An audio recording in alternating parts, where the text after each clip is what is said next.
नमस्कार, एसपीसी के YouTube platform पर आप सभी का स्वागत है। और मेरा नाम है मणि, जैसा कि आप लोग जानते होंगे।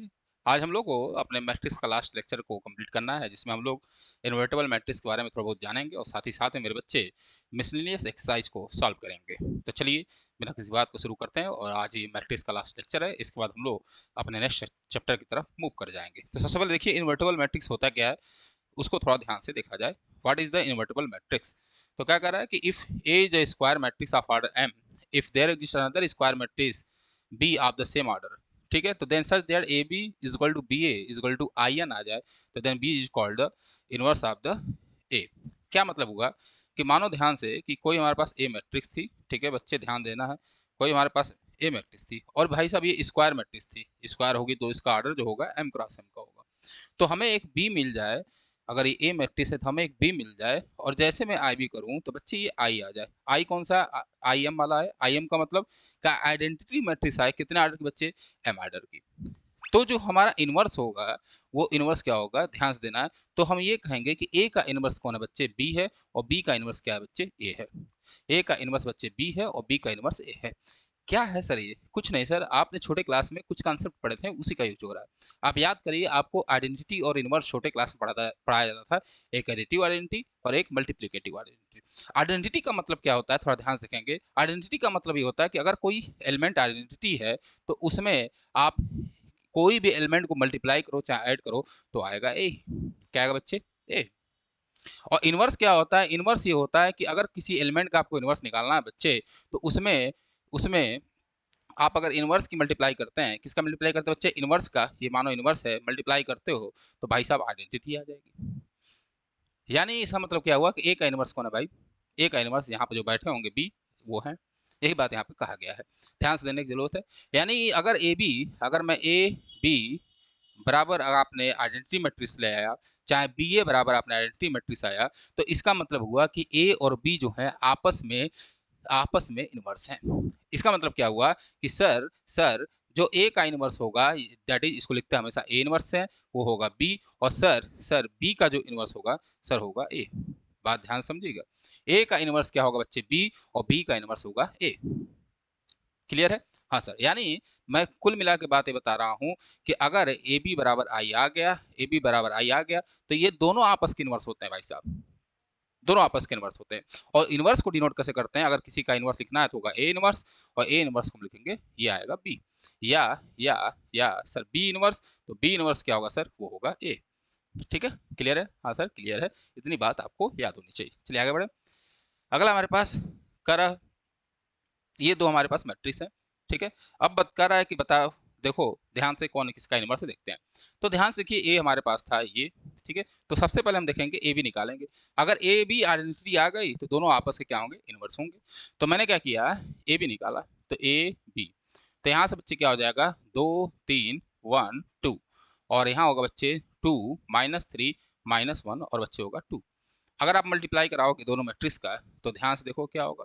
तो पहला होगा सर 2 2 जा 4, 4, और होगा -3। फिर अगला जो होगा वो होगा -6 और क्या होगा बच्चे? +6। क्लियर बच्चे? फिर अगला कराओगे तो होगा 2 -2, और फिर अगला कराओगे तो होगा -3, और कितना होगा बच्चे? -3 + 4। अगर आप देखोगे ध्यान से तो सर ए बी जो आया, अगर आप देखोगे सर ए बी बराबर क्या आया, वो आया 1 0 0 और 1। क्लियर बच्चे? हाँ क्लियर है। यानी मतलब इसका क्या हुआ कि ए बी बराबर आई आ गया, आई आ गया, आई टू का मतलब कि दो ऑर्डर की आइडेंटिटी मैट्रिक्स। तो इसका मतलब हुआ कि जो ए का इनवर्स होगा वो होंगे भाई साहब बी, और जो बी का इनवर्स होगा वो भाई साहब कौन होंगे? वो होगा ए। क्लियर है? हाँ सर क्लियर है। ए का इनवर्स होगा बी, और बी का इनवर्स कौन है भाई साहब? ए है। यही बात यहाँ पे कहा गया है। यानी किसी का इनवर्स पूछते थे आप बता सकते हैं। आगे बढ़े। कह रहा है यूनिकनेस ऑफ इनवर्स, कह रहा है यूनिकनेस ऑफ इनवर्स। चलो भाई, क्या कह रहा है देखो ध्यान से, थोड़ा बात को समझना है। चलिए अब देखो ध्यान से, कह रहा है कि अगर inverse of square matrix if it exist is unique, अगर कोई इनवर्स है किसी मैट्रिक्स का और वो एग्जिस्ट कर रहा है तो वो हमेशा यूनिक होगा, एक के अलावा कोई दूसरा नहीं हो सकता। कहने का मतलब क्या है? कहने का मतलब क्या है कि अगर कोई दूसरा इनवर्स होगा तो वो भी जो होगा नहीं होगा। थोड़ी मेरी भावनाओं को समझेंगे। यूनिक का मतलब क्या हुआ कि किसी भी मैट्रिक्स का इनवर्स केवल एक ही हो सकता है, उसके कई इनवर्स नहीं निकल सकते। बात समझिएगा, कई इनवर्स नहीं होंगे, वो यूनिक होगा, एक ही होगा, इकलौता होगा। क्लियर है, उसकी एक खुद की आइडेंटिटी होगी कि भाई मैं हूँ इनवर्स और कोई मेरे अलावा नहीं हो सकता। जैसे फॉर एग्जांपल इसको प्रूफ करना है, देखिए ध्यान से, मैंने क्या किया, मैंने ले लिया लेट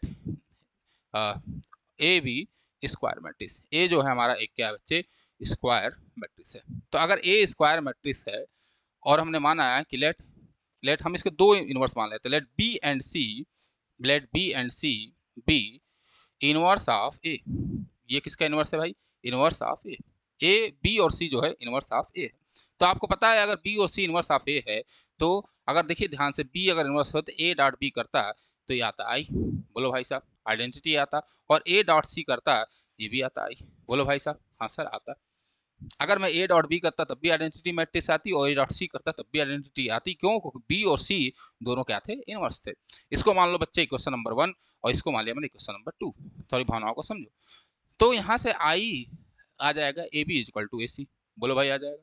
अगर आप ध्यान से देखोगे तो इसका मतलब क्या हुआ, ए बी बराबर ए सी, क्योंकि दोनों आई आया है, आया है, हाँ सर आया है। यहाँ से बच्चे लेफ्ट कंसलेशन ला लगा दो तो क्या आया, ए इजक्वल टू ए। क्या है बच्चे, सॉरी सॉरी सॉरी सॉरी, जिसको काटना उसको नहीं काटना, दूसरे को काट दो। तो हुआ ए बी बराबर ए सी। यहाँ से भैया लेफ्ट कंसेशन ला लगाया तो क्या आया, बी बराबर सी। ध्यान से देखो, हमने तो दो माना था, हमने बी माना था और सी माना था, लेकिन हमने दिखा दिया दोनों क्या है बच्चे, बराबर ही आएंगे। दोनों बच्चे बराबर आएंगे। तो जब दोनों बराबर आए तो सिंपल सी बात है, केवल एक ही इनवर्स होगा, एक से ज़्यादा इनवर्स नहीं हो सकते, उसके यूनिक इनवर्स होंगे। क्लियर है, चलो आगे बढ़ते हैं। अगला क्या है,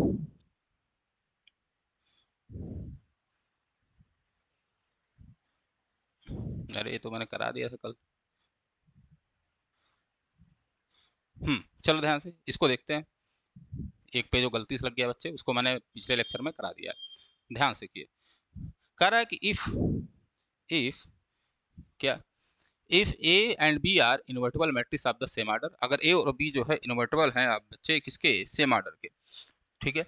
तो कह रहा कि जो ए बी का इनवर्स होगा, क्या होगा, ए बी का जो इनवर्स होगा वो बराबर होगा बच्चे बी इनवर्स और ए इनवर्स के। ये बहुत अच्छी प्रॉपर्टी भी, इसको नोट कर लीजिए। क्लियर बच्चे, हाँ सर, कोई दिक्कत नहीं है, होना भी नहीं चाहिए। तो आपको ये प्रूव करना है कि ए बी का इनवर्स भाई साहब ये है। ए बी का इनवर्स क्या है भाई साहब, ये है। थोड़ा ध्यान से मेरी बात समझो। अगर मैं कहूँ बच्चे कि ए का इनवर्स ए इनवर्स है, ए का जो इनवर्स है वो ए इनवर्स है, तो इसका मतलब क्या हुआ कि ए डॉट ए इनवर्स करूंगा तो बच्चे क्या आएगा, वो आएगा आइडेंटिटी। ठीक है, अगर मैं कहूँ ए का इनवर्स बी है तो इसका मतलब क्या हुआ सर, मैं अगर ए बी करूंगा तो आएगी आई। क्या आएगा बच्चे, वो आएगा आई। इसी तरह अगर इस ए बी का इनवर्स ये है तो ए बी डॉट दिस करूंगा तो आइडेंटिटी आनी चाहिए, तो थ्योरम प्रूफ हो जाएगा। तो ध्यान से मेरी बात को समझेंगे, मेरी बात को समझ गए होंगे। तो मैं क्या करूंगा, थोड़ा ध्यान से भावनाओं को समझो।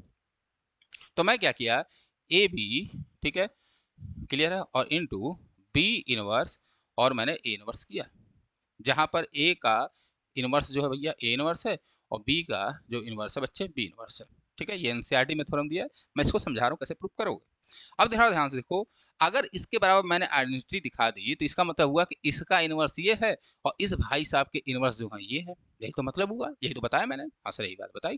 तो थोड़ा देखो ध्यान से, तो मैं लिख सकता हूँ ए, यहाँ पे लिख सकता हूँ बी, बी का इनवर्स, और यहाँ आ जाएगा बच्चे ए इनवर्स।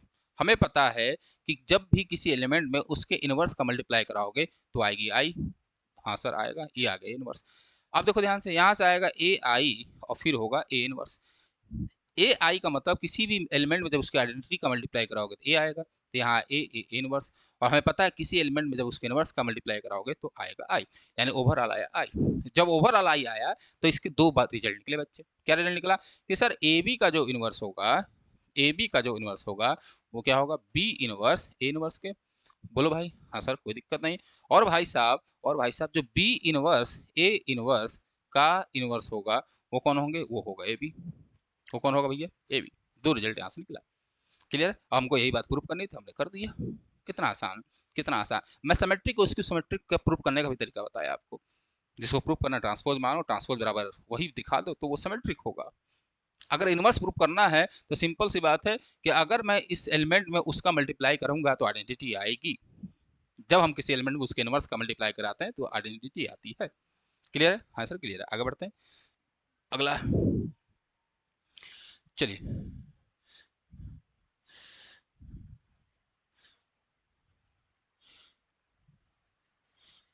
अब कह रहा है example number 24, if A and B are symmetric matrices of the same order, then show that AB is symmetric if and only if A and B commute, that is AB बराबर B।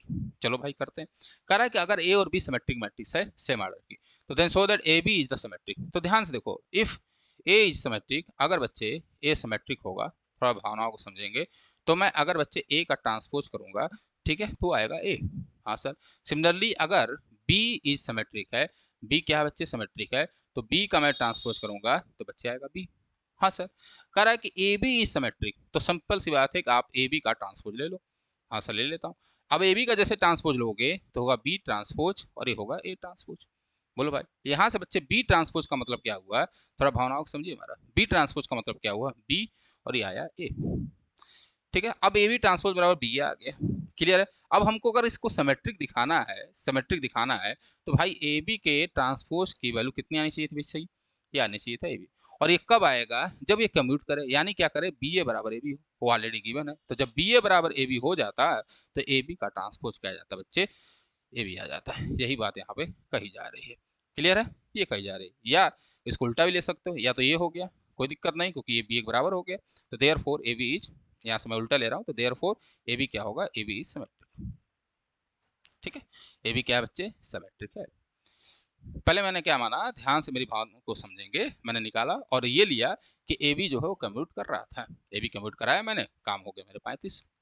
Clear बच्चे, हाँ sir कोई दिक्कत नहीं है। चले आगे बढ़े। हाँ सर। अब उल्टा भी ले सकते हो, आप मान लो कि AB सिमेट्रिक है, तो मैंने मान लिया AB इज सिमेट्रिक। तो अगर बच्चे AB सिमेट्रिक होगा तो AB का जो ट्रांसपोज होगा वो बराबर AB ही होगा। हाँ सर होगा। चलो भाई इसको खोलो तो होगा B ट्रांसपोज A ट्रांसपोज बराबर AB। बोलो भाई। हाँ सर होगा। अब देखो ध्यान से, B की वैल्यू कितनी होगी, B और ये होगा A, और यहाँ आ गया AB, तो देखो B ए बराबर AB आ गया। मैंने उल्टा भी दिखा दिया, तो जैसे मन वैसे करो, बात क्या है, बराबर है। हमने दोनों दिखाए, एक बार माना सिमेट्रिक था, कम्यूटेटिव दिखा दिया, एक बार कम्यूटेटिव था, सिमेट्रिक दिखा दिया, दोनों काम यहाँ से हो गया। चलो आगे बढ़ते हैं। चलिए क्वेश्चन नंबर 1 आपके एक्सरसाइज का, ये क्वेश्चन मैं पिछले एक्सरसाइज में लगा चुका हूँ, लेकिन फिर भी चलिए सॉल्व करते हैं। देखिए ध्यान से, कह रहा if A and B are symmetric matrix then prove that A B minus B A जी इज सिमेट्रिक। तो कोई दिक्कत नहीं। अब लिखो इफ ए इज सिमेट्रिक, अगर बच्चे ए सिमेट्रिक होगा तो आपको एक बात तो क्लियर है कि दिस इंप्लाई ए ट्रांसपोज बराबर ए, जो ए का ट्रांसपोज होगा ए होगा। और बी भी सिमेट्रिक है, इफ बी इज सिमेट्रिक, अगर बी भी सिमेट्रिक बच्चे, तो आपको ये बात तो क्लियर है बच्चे, क्या इंप्लाई करेगा कि जो बी का ट्रांसपोज होगा वो बराबर होगा बी। क्लियर है बच्चे। हाँ सर। नाउ नाउ अब देखो फॉर स्क्यू सिमेट्रिक, अब हम किसको दिखा रहे हैं भाई, स्क्यू सिमेट्रिक के लिए। तो सिंपल सी बात, जब भी सिमेट्रिक और स्क्यू सिमेट्रिक दिखाना हो जिसको, उसका ट्रांसपोज आप ले लीजिए। तो मैंने क्या किया, ए बी माइनस बी ए का होल ट्रांसपोज लिया। जैसे मैं ट्रांसपोज लूंगा तो इसका मतलब क्या हुआ सर, ये मतलब हुआ कि ए बी का ट्रांसपोज, ठीक है, माइनस बी ए का ट्रांसपोज। कोई दिक्कत नहीं सर। यहाँ से पलट जाएगा तो ये आएगा बी का ट्रांसपोज और ये होगा बच्चे ए का ट्रांसपोज, माइनस ए का ट्रांसपोज और बी का ट्रांसपोज। फ्रॉम इक्वेशन 1 एंड 2, इसको मान लो 1 और 2, तो फ्रॉम 1 एंड 2, फ्रॉम 1 एंड 2, थोड़ा ध्यान से देखो, 1 और 2 से। बी ट्रांसपोज का मतलब है बी, इसका मतलब है ए का मतलब ट्रांसपोज का मतलब ए, और ये होगा बी। यहाँ से नेगेटिव कॉमन ले लो तो आएगा ए बी माइनस ए। अब देखो ध्यान से, ए बी माइनस बी ए, ये आ गया ए बी माइनस बी। हाँ सर कोई दिक्कत नहीं। अब ध्यान से देखो, इसका मैं ट्रांसपोज निकाल रहा हूँ और आ रहा minus of this, minus of यही, तो इसका मतलब क्या हुआ कि therefore A B minus B A is, A B minus B A is S S skew symmetric, A B minus B A is skew symmetric. ये दिखाना था, कितना आसान बात था, ये पहले भी मैं कर चुका हूँ। चलिए आगे बढ़ते हैं, अगला देखा जाए। क्वेश्चन नंबर 2 कह रहा है कि show that matrix B A B is symmetric और skew symmetric according as A symmetric और स्क्यू सिमेट्रिक। कह रहा है कि ये जो हमारे बी डैश ए बी हैं, ठीक है, ये हो सकते हैं सिमेट्रिक हो सकते हैं एसएस हो, यानी स्क्यू सिमेट्रिक हो। ये कब होगा, अगर सिमेट्रिक हो तो ए भाई साहब सिमेट्रिक हो, ए पर डिपेंड करता है, ए सिमेट्रिक और स्क्यू सिमेट्रिक है तो ए जो है हमारा एसएस है, यानी डिपेंडेंसी किस पे बच्चे, ए पे। चलो प्रूफ करते हैं और ध्यान से देखेंगे।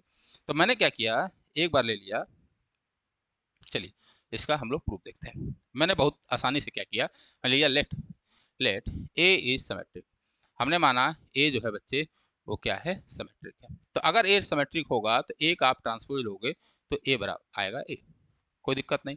नहीं सर, इसको मान लो क्वेश्चन नंबर 1। नाउ नाउ मैंने क्या किया, हमारे पास दिया था बी डैश ए बी, यहाँ डैश लिखा है तो मैं भी डैश लिख देता हूँ, कोई दिक्कत नहीं, आप समझ जाएंगे कि टी भी ट्रांसपोज होता है तो डैश हो गया। चलो अब मैं बी ए डैश बी था, चलो भाई अब मैं इस पर होल ट्रांसपोज ले लिया। अगर मैं ट्रांसपोज लिया तो इसका मतलब क्या हुआ सर, मैं बी ट्रांसपोज ए बी का मतलब क्या हुआ थोड़ा देखेंगे, और इस ए बी को मैंने अलग कर लिया और होल ट्रांसपोज है। अब ट्रांसपोज हटाओगे तो इसका मतलब हुआ पलट जाएगा भाई ए बी का ट्रांसपोज और बी ट्रांसपोज पर ट्रांसपोज। यहाँ से ए बी का ट्रांसपोज खोलोगे तो होगा बी ट्रांसपोज ए ट्रांसपोज, और भाई से यहाँ खोलोगे तो बी ट्रांसपोज पे फिर ट्रांसपोज तो आएगा बी ही, क्या आएगा बच्चे, बी आएगा, कोई दिक्कत नहीं। अब 1 से देखो कि ये सिमेट्रिक था तो ये हो जाएगा बच्चे बी डैश ए बी के बराबर, बोलो भाई, क्योंकि ए डैश बराबर ए है। अब देखो ध्यान से, इसका मैं ट्रांसपोज निकाला और यही आ गया, तो देयरफॉर क्या हुआ, therefore B dash A B is symmetric. ये क्या हुआ बच्चे, सिमेट्रिक हुआ। कब हुआ बच्चे, जब कब हुआ, when A is symmetric, when जब ए इज सिमेट्रिक, जब ए भाई साहब हमारे क्या थे, सिमेट्रिक थे, ए क्या थे, सिमेट्रिक थे। अब अगला मान लेंगे, अगला मैंने लिया let A is S S, A is skew symmetric. हम लोग मानते हैं कि ए क्या है बच्चे, स्क्यू सिमेट्रिक है। तो अगर ए स्क्यू सिमेट्रिक होगा तो ए का ट्रांसपोज जो होगा माइनस ए के बराबर होगा, बोलो भाई होगा। फिर से ही ले लो, नाउ मैंने ले लिया बी ट्रांसपोज ए बी का ट्रांसपोज, और ये आप लोगों ने निकाला है, ठीक है, ये आएगा इसके बराबर, इसी तरह कर लेना, आएगा इसके बराबर, क्या आएगा बच्चे, बी ट्रांसपोज बी के। ए ट्रांसपोज की वैल्यू अब यहाँ माइनस होगी तो होगा B dash minus A B, मैंने माइनस काम ले लिया सब में से। तो यहाँ क्या आया, आप देख रहे हो कि बी ए बी का ट्रांसपोज की जो वैल्यू आ रही है वो आ रही है minus of B A B. अगर आपको पता है जब माइनस आती है हम किसी का ट्रांसपोज निकालना है और माइनस आप वही आ जा रहा है तो सिंपल सी बात, वो स्क्यू सिमेट्रिक है। यानी देयरफॉर इसका मतलब क्या हुआ कि B transpose A B is skew symmetric S S. कब हो रहा है, जब भाई साहब ए हमारे एस एस थे, when A is S S, A जो था वो स्क्यू सिमेट्रिक था। कितना आसान, कितना आसान। हाँ सर, चलो आगे बढ़ते हैं, अगला क्वेश्चन देखा जाए। चलिए कह रहा है find the value of X Y Z, दिख रहा है, हाँ दिख रहा है। कह रहा है इफ ए बराबर this satisfy the equation A transpose A बराबर आई। कह रहा है आप एक एक्स वाई और जेड की वैल्यू निकालिए जब ए ट्रांसपोज ए बराबर आई सेटिस्फाई कर रहा है। तो सबसे पहले आपको ए ट्रांसपोज ए बराबर आई दिया है तो ए ट्रांसपोज ए निकाल लो। तो ए ट्रांसपोज जब मैं इसका ट्रांसपोज करूंगा तो होगा 0 2 y माइ और होगा ये जेड, कोई दिक्कत नहीं सर, कोई दिक्कत नहीं। फिर होगा एक्स वाई और माइनस जेड, और यहाँ होगा बच्चे एक्स माइनस वाई और ये होंगे जेड, ये ट्रांसपोज आ गया। एक वैल्यू होगी भाई साहब 0 2 y और होगा जेड, ठीक है, थोड़ा दूर लिखूं, और होगा जेड, क्लियर है। और फिर यहाँ होगा कितना, एक्स वाई माइनस जेड और एक्स माइनस वाई और जेड, थोड़ा मल्टीप्लाई करा लो। जैसे मल्टीप्लाई कराओगे तो देखो ध्यान से, जैसे मैं 0 × 0, ध्यान से देखिए, तो पहला एलिमेंट लिख देता हूँ मैं। तो पहला करोगे 0 × 0 एक्स स्क्वायर और फिर यहाँ होगा एक्स स्क्वायर, तो होगा x square plus x square that is 2x square. ध्यान से बात समझेंगे, मैंने 0 को 0 में कराया, फिर x को x में कराएंगे और ऐड करेंगे तो x square plus x square 0। आगे बढ़ो तो 0 × 2y 0 होगा, यहाँ होगा एक्स वाई और फिर देखो होगा माइनस एक्स वाई, तो ये आ जाएगा बच्चे 0। भाई क्या आया, X Y minus X Y, तो आएगा 0। या मैं लिख ही दूँ एक बार जिसके लिए ज़्यादा सही है, चलो भाई लिख देता हूँ। तो मल्टीप्लाई कराओगे तो होगा X Y minus X Y, आगे बढ़ो 0 फिर कराओगे तो होगा माइनस एक्स जेड और प्लस एक्स जेड, कोई दिक्कत नहीं सर, कोई दिक्कत नहीं, आगे कराइए। अब इसको इससे चलना है, 2y × 0 0, यहाँ होगा एक्स वाई और फिर होगा माइनस एक्स वाई, कोई दिक्कत नहीं सर, आगे कराइए। 2y का मतलब होगा 4y स्क्वायर, ये कितना होगा बच्चे 4y स्क्वायर, फिर इसका कराएंगे तो होगा प्लस वाई स्क्वायर और फिर इसका कराएंगे फिर होगा प्लस वाई का स्क्वायर, कोई दिक्कत नहीं सर, आगे कराओ। 2yz, तो यहाँ होगा बच्चे 2yz, फिर होगा माइनस वाई जेड और फिर होगा माइनस वाई जेड। चलो आगे करते हैं, अगला जेड से कराओगे 0, यहाँ होगा माइनस एक्स जेड और प्लस एक्स जेड, आगे कराओ तो 2yz, ठीक है, माइनस वाई जेड और फिर होगा बच्चे माइनस वाई जेड, आगे कराएंगे तो होगा जेड स्क्वायर, ठीक है, प्लस जेड स्क्वायर और प्लस जेड का स्क्वायर। यानी ओवरऑल जो हमारी मैट्रिक्स आई वो कितनी आई, देखो ध्यान से, वो आया 2x² 0 0 0, यहाँ आया 6y², ठीक है 0, फिर आया 0, यहाँ आया बच्चे 0, और ये कितना आया बच्चे 3z² भी आया। ये जो है आइडेंटिटी मैट्रिक्स के बराबर है। ये जो हमारा रिजल्ट आया ये आइडेंटिटी मैट्रिक्स के बराबर है। यानी जो हमारा मैट्रिक्स मैट्रिक्स आया, कौन सा मैट्रिक्स भाई साहब, 2x² 0 0 0 6y² और आया 0, और फिर 0 0 3z का स्क्वायर। ये आइडेंटिटी मैट्रिक्स आई तो होगा 1 0 0 0 1 0 और 0 0 1। कंपेयर कर लो, जैसे कंपेयर करोगे तो 2x² होगा 1, तो x² बराबर आएगा बच्चे 1/2, तो x आएगा बच्चे प्लस माइनस 1/√2। फिर कंपेयर करोगे तो 6y² बराबर होगा 1, तो y² बराबर होगा बच्चे 1/6, तो y बराबर होगा बच्चे प्लस माइनस 1/√6। और इसी तरह 3z² बराबर होगा 1, तो z² बराबर होगा 1/3, और z बराबर होगा बच्चे प्लस माइनस 1/√3। ये हमने वैल्यू निकाल ली, देख लेंगे। क्लियर बच्चे? हाँ सर, कोई दिक्कत नहीं, बहुत आसान। चलिए आगे बढ़े। कह रहा इफ ए बराबर दिस, तो a² - 5a + 1, ये तो भाई ट्राई एट होम करिए। ये करा दिया गया है, ये आपके लिए है, ठीक है। हर क्वेश्चन यहाँ करा दिया जाए, प्रैक्टिस करो भाई, ज़्यादा सही है, ठीक। चलो इसको घर से करना है आपको, कराया गया है। आगे बढ़ते हैं। कह रहा फाइंड x इफ, ये दिया है, अगर ये क्वेश्चन दिया है कुछ और आपको x फाइंड करना है। चलो भाई ये करते हैं। सबसे पहले देखो, हम इसको और इसको मल्टीप्लाई कराएंगे, तो जरा कराओ जरा, तो मल्टीप्लाई कराओ, ठीक है। यहाँ देखो रो कॉलम से मल्टीप्लाई होगा, तो उसको कराते जाइए, काम करते जाइए। तो देखो सबसे पहले इससे होगा, पहला एलिमेंट तो होगा x × 1x, ठीक है, तो होगा x × 1x -5 × 0 0, और -1 हो जाएगा बच्चे -2। अगले करो x × 0 0, ठीक है, -5 × -10, और फिर होगा बच्चे +0। अगला कराओगे तो होगा -1 इंटू, सॉरी यहाँ होगा बच्चे 2x, फिर होगा -5 और बच्चे होगा -3, ये आया। और साथ में हमारे पास है x 4 और 1। चलो भाई इसको थोड़ा सॉल्व कर लो, तो होगा x -2, फिर होगा बच्चे -10, और होगा 2x - 8, और यहाँ बच्चे आया x 4 1, ठीक है, बराबर 0।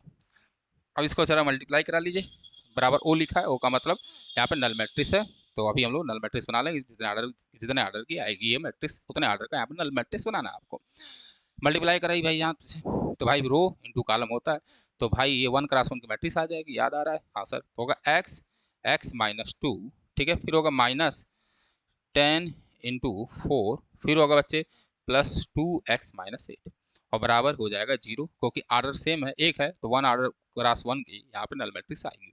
यहाँ मल्टीप्लाई करोगे होता है x² - 2x -40, फिर होगा +2x - 48। बोलो भैया, और बराबर कितना आएगा? ये 0। यहाँ से 2x क्या हो गया? कैंसिल।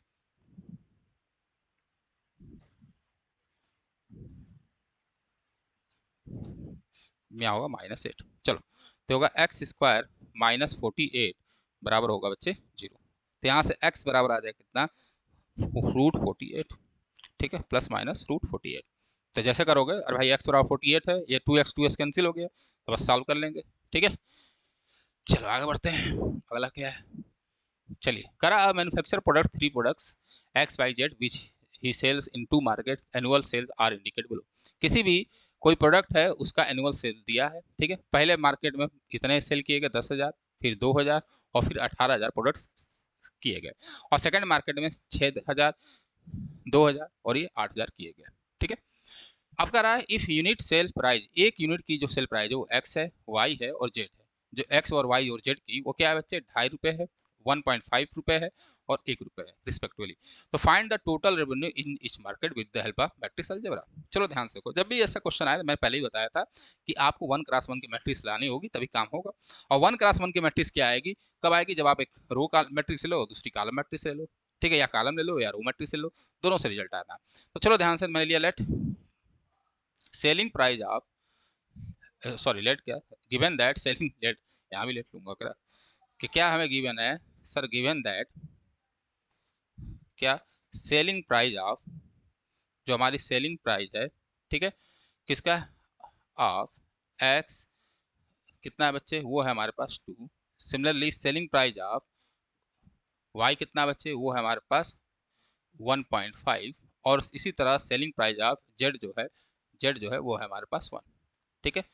अब नाउ नाउ टोटल रेवेन्यू, हमें पता है टोटल रेवेन्यू, ठीक है, रेवेन्यू ऑफ फर्स्ट मार्केट, किस मार्केट का बच्चे, पहले मार्केट का टोटल रेवेन्यू। चलो निकाल लो। क्योंकि कहा है यहाँ पे ईच मार्केट, क्या कर रहा है बच्चे, ईच मार्केट, फर्स्ट मार्केट निकालूंगा। तो सबसे पहले फर्स्ट मार्केट को मैं रख लूंगा, तो यहाँ होगा 10,000। चलो भाई 10,000 हो गया। यहाँ होगा बच्चे 2,000, ठीक है, 2,000 हो गया। और इसी तरह होगा 18,000 होगा, हाँ सर। और जो इसकी सेलिंग प्राइस है पर यूनिट की, वो यहाँ पे 2.5, ठीक है। और यहाँ पे बच्चे 1.5 और यहाँ पे बच्चे 1। क्लियर बच्चे, ठीक है। इसकी वैल्यू निकालनी है तो मल्टीप्लाई करा दो, कैसे होगा, तो यहाँ से होगा 10,000 इंटू 2.5, तो मैं लिख देता हूँ, तो यहाँ होगा 10,000 इंटू 2.5 प्लस बच्चे क्या होगा 2,000 इंटू 1.5 और प्लस बच्चे हो जाएगा 18,000, सॉरी 18,000 ही है, हाँ, इंटू 1। ये वैल्यू कितनी आएगी, तो 10,000 में जब मैं इसको मल्टीप्लाई कराऊंगा तो ये आएगा बच्चे 25,000। बोलो भाई, हाँ सर, कोई दिक्कत नहीं। बोलो, यहाँ तक कोई दिक्कत होनी भी नहीं चाहिए। 10 में 2.5 का मल्टीप्लाई करा रहा हूँ, ठीक, 2,500 कर रहा हूँ, 25,000 सॉरी। 2,000 से कराओगे तो आएगा 3,000। और यहाँ भाई साहब 18,000 खुद बैठे हुए हैं। और तीनों को जोड़ लेना भाई, जब जोड़ेंगे, ठीक है, तो जोड़ेंगे तो कितना, 18 3 24 और 24 25, अरे भाई साहब, 18 3 21, 21 25 कितना होगा, 46,000। तो ये आ गया टोटल मार्केट की रेवेन्यू, कितनी आई भाई साहब, 46,000। तो पहले मार्केट, फर्स्ट मार्केट का जो रेवेन्यू है, फर्स्ट मार्केट की जो रेवेन्यू है वो कितना आया भाई साहब, वो आया हमारे पास कितना, 46,000। चलो अब सेकंड मार्केट की निकाल लेते हैं। तो सेकंड मार्केट के लिए कुछ नहीं करना, सब कुछ सेम दिया, ये भाई सब बदले हैं। उनके सेकंड मार्केट में कितने यूनिट बिके हुए हैं, तो पहले में बिका भाई साहब 6,000, ठीक है, यहाँ बिका है 20,000, चलो भाई, और यहाँ बिका है बच्चे 8,000। चलो सॉल्व कर लो, तो मल्टीप्लाई करना है, तो मल्टीप्लाई कर लेते हैं। चलिए, तो मल्टीप्लाई करो, तो 6,000 इंटू 2 हो जाएगा 6,000 इंटू 2.5, ठीक, प्लस 20,000, तो 20,000 इंटू 1.5, 1.5 और प्लस बच्चे 8,000 इंटू 1, 8,000 इंटू 1। सॉल्व कर लो, सॉल्व करोगे तो 6,000 है, तो ये आ जा कितना भैया, 15,000। 6,000 में 2.5 का मल्टीप्लाई कराओगे, ठीक है, 25 इंटू 6, 150 प्लस 2,000 20,000 है, और 20,000 में आप 1.5 का मल्टीप्लाई कराओगे तो होगा 30,000। तो मैंने यहाँ पे 30,000 लिख दिया, और फिर यहाँ पे प्लस 8,000 था, 8,000 था। तो यहाँ से हो जाएगा 30 15 45, और 45 प्लस 8, तो 8 5 13, ठीक है, यहाँ हो जाएगा 53,000। तो ये बच्चे आ गया कितना, 53,000। तो सेकेंड मार्केट की जो रेवेन्यू है, सेकेंड मार्केट की जो रेवेन्यू होगी वो कितनी होगी भाई साहब, 53,000 होगी। ये बात हो गया। चलो, बहुत आसान है, इसमें कुछ करना ही नहीं था। चलिए आगे बढ़े। चलिए, अरे फिर से देखो ध्यान से, कह रहा if the unit cost of the above 3 commodities are 2,000, 2 रुपये, 1 रुपये एंड 50 पैसे respectively, find the gross profit. कह रहा अगर इस यूनिट कास्ट का एबव तीनों का जो एक्स वाई जेड है वो अब 2 रुपया, 1 रुपया और 50 पैसे हो गया respectively, find the gross profit, कितनी उनकी प्रॉफिट हुई। तो प्रॉफिट का मतलब ये हुआ कि पहले जो था, ठीक है, अब भाई साहब उसको इतने बेचा गया, दोनों घटा दो, देखो कितना आता है। तो चलिए, तो हमारे पास पहले मार्केट का, फर्स्ट मार्केट का निकाल लो अलग से। तो सब कुछ तो वही लिखना है जिस तरह लिखा था मैंने, बस आपको अब निकाल लेना है। तो यहाँ हो गया अब 10,000, और ये था 2,000, और यहाँ बचे थे हमने 18,000। चलो भाई, और यहाँ है हमारे पास 2 रुपये, 1 रुपये और कितना भैया, 0.5 ना, 0.5।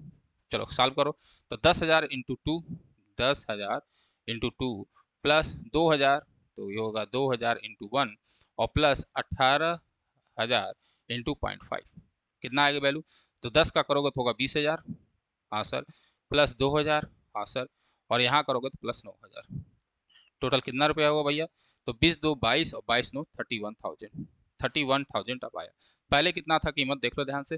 तो पहले फर्स्ट मार्केट की जो टोटल रेवेन्यू आई थी वो कितनी आई थी, वो आई थी भाई साहब 46,000, सेलिंग प्राइस के हिसाब से 46,000 था। तो पहले का अगर 46,000 था, अब 31,000 घटा दो, तो देयर फोर टोटल प्रॉफिट कितना हुआ, तो 46,000 देयरफॉर टोटल प्रॉफिट जो हुआ वो क्या हुआ 46,000 माइनस 31,000।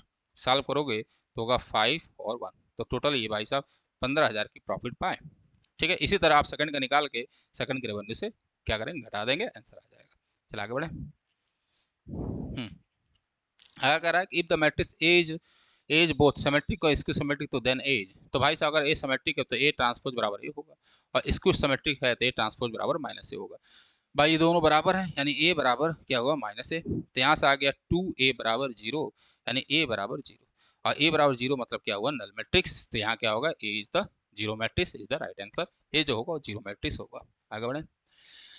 कह रहा है इफ ए बराबर alpha beta gamma minus alpha is such that A square बराबर आई, तो देन, तो चलो भाई हमारे पास ए दिया है कितना, अल्फा बीटा गामा और माइनस अल्फा, ठीक है, और ए स्क्वायर निकालना है तो ए स्क्वायर निकाल लो, तो ए स्क्वायर क्या होगा alpha beta gamma minus alpha, multiply करा लो, मल्टीप्लाई कराओगे तो यहाँ से कितना आएगा अल्फा स्क्वायर ना प्लस गामा बीटा,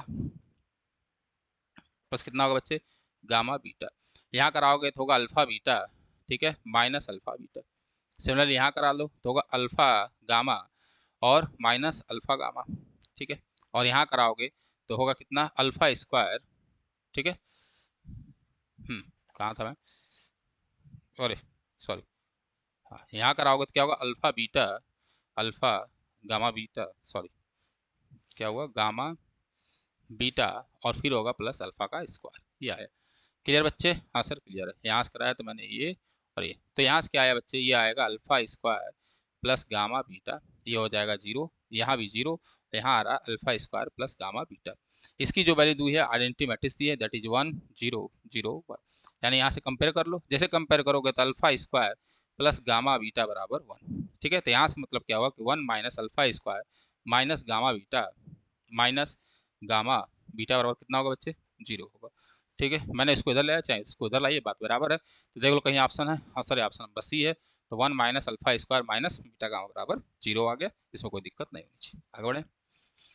अगला कह रहा है कि if A square matrix such that A square बराबर ए, हमको दिया है क्या ए स्क्वायर बराबर ए, ठीक है, तो 1 प्लस ए क्यू माइनस 7 ए की वैल्यू निकालनी है, तो अब देखो ध्यान से अगर ए स्क्वायर ए है तो मैंने इसमें ए का और मल्टीप्लाई किया, तो ए क्यू होगा, ए क्यू निकाल लो, तो ए क्यू क्योंकि ए प्लस आई का होल क्यू करोगे ए क्यू आएगा, तो ए क्यू की वैल्यू लिख सकता हूँ मैं ए स्क्वायर इंटू ए, बोलो भाई, हाँ लिख सकता हूँ, ए स्क्वायर की आपको वैल्यू दी थी, कितनी दी है ए, और यहाँ फिर ए, फिर हो जाएगा ए स्क्वायर, और जैसे ए स्क्वायर हुआ ए स्क्वायर मतलब ए, यानी ए क्यू का मतलब क्या हुआ ए, और एक नोट कर लो अगर कहीं भी ए स्क्वायर बराबर ए है तो भाई साहब एक पावर एन भी ए होगा, क्या होगा नोट कर ले, एक पावर एन भी ए होगा, तो ए क्यू बराबर ए आ गया। अब हमें 1 plus I whole cube minus 7 A solve करना है, करो तो होगा 1 आई का क्यूब, ठीक है, ए क्यूब ये होगा, प्लस होगा 3ab तो 3ai, ठीक है, ब्रैकेट में आई प्लस ए, बोलो भाई आंसर होगा, और यहाँ है -7a। क्लियर है, हाँ सर। आई का क्यू आइडेंटिटी मैट्रिक्स में, फिर आइडेंटिटी मैट्रिक्स में कुछ भी मल्टीप्लाई करा हो तो वही एलिमेंट आता है, तो आई में कितनी बार भी आई का मल्टीप्लाई करोगे तो आई ही आएगा, तो आ गया आई। ए क्यू का मैंने वैल्यू निकाला ए, प्लस 3a इंटू आई, और फिर यहाँ है तो ये होगा 3a आई का स्क्वायर प्लस 3a स्क्वायर आई -7a। अब देखो ध्यान से, ये हो गया आई प्लस ए प्लस 3a स्क्वायर आई स्क्वायर हो गया फिर से वही, क्लियर है, और ए का मल्टीप्लाई हो रहा है तो ए में जब भी आई का मल्टीप्लाई कराओगे तो आएगा, यहाँ पर लिख देता हूँ आई स्क्वायर क्या होगा आई, क्लियर है, प्लस 3 और ये होगा ए आई, बोलो भाई, और माइनस क्या होगा 7a, भाई ए स्क्वायर बराबर ए है और ए क्यू बराबर आई स्क्वायर बराबर आई होगा, यहाँ से होगा बच्चे आई प्लस ए, ठीक है, किसी भी मेंबर में आई का मल्टीप्लाई कराओगे तो वही आएगा, तो ये आएगा 3a, सिमिलरली यहाँ भी आएगा 3a और -7a, क्लियर है। यहाँ देखो ए 3 3 6 एक साथ, तो ये आया कितना बच्चे आई प्लस 7a -7a, के 7a से 7a कैंसिल, यानी इसकी वैल्यू आएगी आई, आई कहीं ऑप्शन में आंसर है तो इसका आंसर हो जाएगा आई, कोई दिक्कत नहीं सर। चलिए चलिए दूसरा क्वेश्चन है, ठीक है, क्वेश्चन नंबर केवल आपके पास 11 थे, 11 को भी हम लोगों ने सॉल्व कर दिया। आज का जो टॉपिक है हमारा क्या हो गया समाप्त हो गया, आशा करते हैं आपको चीज़ें समझ में आएगी, मैट्रिक्स समाप्त हो गया और सिलेबस बहुत छोटा हो गया है, नहीं तो ये कुछ पढ़ा ही नहीं आपने, ठीक है, क्लियर है, सिलेबस छोटा है, सिलेबस के हिसाब से पढ़ाया जा रहा है, बाद में आपको एक फिर से डिटेल थ्योरी जो है पढ़ाई जाएगी जिसके लिए आप कंपटीशन के लिए रेडी हो, ठीक है, उसका एक अलग लेक्चर स्टार्ट होगा, क्लियर है? आज के लिए बस इतना ही, मिलता है फिर कल। जय हिंद, जय भारत।